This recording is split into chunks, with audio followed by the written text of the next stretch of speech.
जय माता दी दोस्तों। बहुत समय पहले की बात है। एक विशाल और समृद्ध अमरसिंहपुर नामक राज्य था। इस राज्य पर राजा वीर सिंह का शासन था। राजा वीर सिंह न्यायप्रिय, दयालु और दूरदर्शी शासक थे। राज्य में कानून का राज था और लोग सुख शांति से जीवन व्यतीत करते थे। राजा ने एक नियम बना के रखा था। हर हफ्ते के शुक्रवार को वह आम जनता की समस्याएं स्वयं सुनते थे। इस दिन कोई भी व्यक्ति राजमहल में प्रवेश कर सकता था, अपनी बात कह सकता था और न्याय मांग सकता था।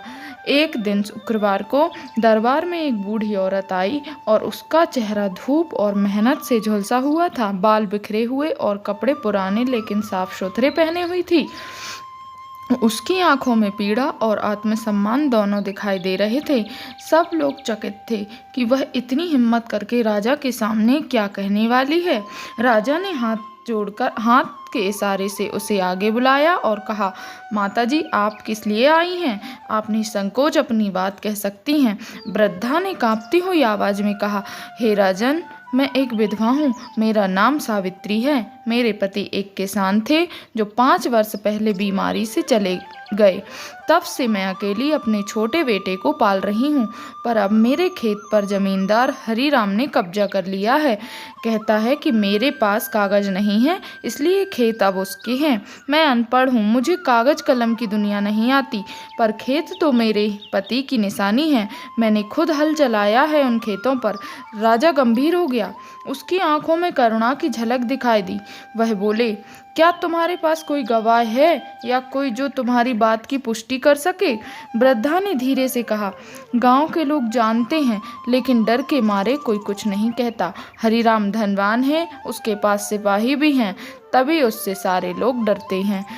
राजा वीरसेन ने तुरंत अपने मंत्री गणों को आदेश दिया, जांच की जाए, यह मामला सत्य है या नहीं इसका पता लगाया जाए, और यदि खेत वास्तव में वृद्धा की हैं तो अन्याय करने वाले को कड़ी से कड़ी सजा दी जाए।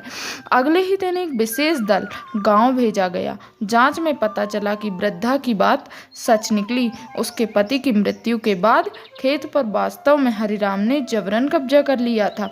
गांव वालों ने गुपचुप स्वीकार किया कि खेत उसी का था, परंतु किसी ने खुलकर बोलने की हिम्मत नहीं की। राजा ने दरबार बुलाया और सबके सामने निर्णय सुनाया। हरिराम ने एक असहाय विधवा का शोषण किया है। यह राज्य अन्याय को बर्दाश्त नहीं करेगा। हरिराम से न केवल यह खेत छीना जाएगा, बल्कि राज्य की संपत्ति में से वृद्धा को सहायता राशि भी दी जाएगी। साथ ही हरिराम को 1 वर्ष की सजा भुगतनी होगी, ताकि वह औरों के लिए उदाहरण बन सके। दरबार में सन्नाटा छा गया। हर कोई इस न्याय से संतुष्ट था। वृद्धा की आंखों में आंसू थे, लेकिन वे आंसू पीड़ा के नहीं, कृतज्ञता के थे। वह राजा के चरणों में गिर पड़ी और बोली, हे राजन, आप भगवान हैं मेरे लिए। आपने मुझे मेरा सम्मान लौटाया है। राजा ने उसे उठाया और कहा, नहीं माताजी, मैं केवल अपना कर्तव्य निभा रहा हूँ। इस राज्य में कोई भी व्यक्ति न्याय से वंचित नहीं रहेगा। एक रात राजा वीरसेन अपने कक्ष में बहुत देर तक सोचते रहे। उन्होंने अपने मंत्री से कहा, हमारे राज्य में एक गरीब वृद्धा को न्याय पाने में इतनी कठिनाई क्यों हुई? क्या हमारे बनाए तंत्र में कहीं कोई कमी है? मंत्री ने सिर झुकाकर कहा, राजन, यह सत्य है कि कानून सभी के लिए है, परंतु कुछ लोग अपने प्रभाव और धन के बल पर कानून से ऊपर हो जाते हैं। हमें ऐसे लोगों पर विशेष नज़र रखनी होगी। राजा ने उसी क्षण निर्णय लिया कि अब प्रत्येक गांव में एक जन प्रतिनिधि बनाया जाएगा, जो सीधे राज दरबार से जुड़ा होगा और जो गांव के कमजोर वर्ग की आवाज़ सुनेगा। अगले ही महीने इस नई व्यवस्था को पूरे राज्य में लागू किया गया। गांव में चुने गए ईमानदार और निर्भीक लोगों को जनप्रतिनिधि की जिम्मेदारी दी गई।